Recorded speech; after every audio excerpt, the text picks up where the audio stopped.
پارلمان کردستان به هنودان زوستان تمام کرد. لحیا نها او به هنودان مجبوری نیا دیاره کنگی دی تمام بیتن که نزیکی پیش مهانه تکفتیه. درگیه دستپیکی گرتیه. درگیه دستپیکی پارلمانی جی گلک بکیمی اندام منویت دا درواز دبن.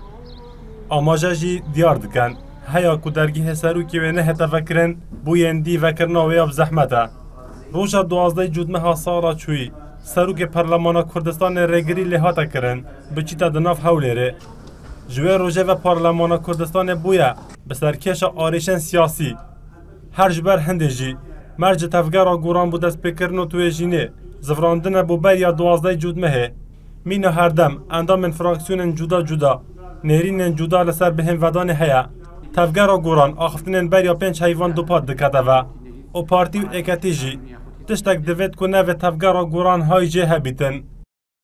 هر هزکی سیاسی اگر دیوه و راستکه لگل پیام سیاسی کانی خوی که دیوه کشکانی هرب چاره سر به هیچ قید و شرطه پارلمانی کردستان کاراب کاتوا پیشمرجی دروزبونی جویکی سیاسی لبر بو گفتگو سیاسی کان من بو گفتگوی هز سیاسی کان بو چاره سر کردنی که شی سیاسی و یاسایی اسایی کردنوی دوخی پارلمانه. بریان ها سکرتر پارلمان کردستان را گهانده بو.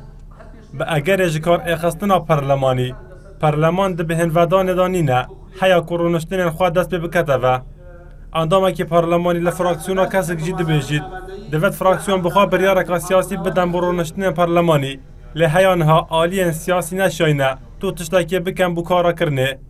پارلمانتاران یاریەکەیان دا دەست لایەنە سیاسیەکان وا 6 مانگە لەوە زیاتر پێیان چارەسەر نەکراوە تا ئەم ساتە بۆیە لێرە پەرلەمانتاران دەتوانن حەقی ئەویان هەیە بڕیاری ئەوە بدەن کەوا جەلسەی پەرلەمانی ببەستن لە هەولێریان لە سلێمانی و بەشداری حزوری جەلسەکە بکەن بەڵام ناکرێت پەرلەمانتار بڵێ ئەبێت پەرلەمان کارا بکرێتەوە لە ڕۆژی کۆبوونەوەی پەرلەمانیش ئامادەی کۆبوونەوەی پەرلەمان نەبێ و پەرلەمان تووشی شکستێکی بکە.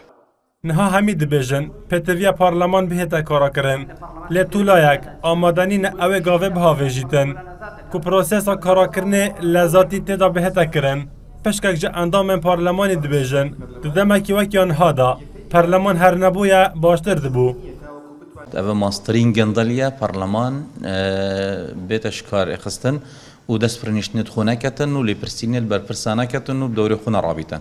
هكر افتشتا حتى ايكي سيكو دس وقت فصل نية برلمانية يورزي بهاري اگر برلمان تكارا كنو دس نشنت خونه كتن معنا بو برلماني نامينيتن ويقابي برلمان نبيد باشتره.